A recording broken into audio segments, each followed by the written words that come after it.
Okay, so we're talking about DEF, ASR, expansive gels in concrete and how we can combat them with colloidal silica. Doug, what is ASR and DEF? Cool, so I'll start with ASR. You've set it out fairly plainly already. It's an expansive gel in the concrete, but just diving a little bit deeper into what happens there.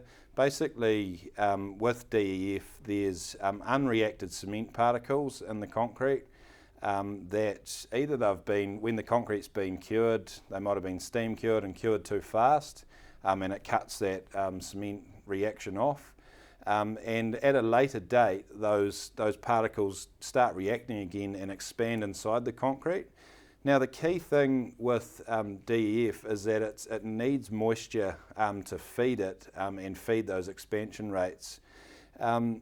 So just bear that thought in mind. Moving on to ASR, again a very similar reaction in the way that it's an expansive gel, but this time it relates to ASR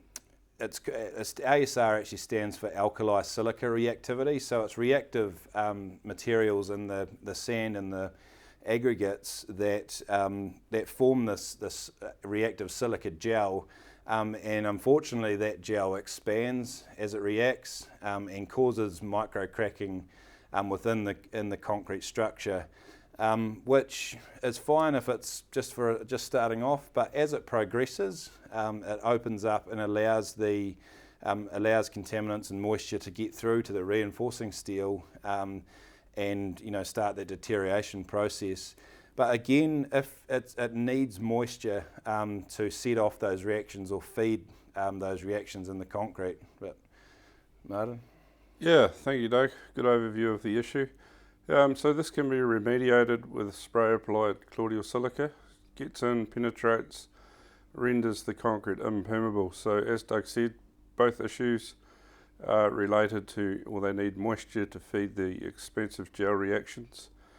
Take the moisture out of the equation and you've got your long-term durability of your structural element. Colloidal silica is a very effective way of doing this. Awesome, thanks Martin. So the other area we can get involved is if you know that your concrete's going to have ASR materials in it, or affected materials, or there's a risk of precast beams, that type of thing, being over-cured to cause DEF. We can include an admixture in the concrete, so we know that gets all the way through the concrete mixture and prevents that moisture accessing it at a later date.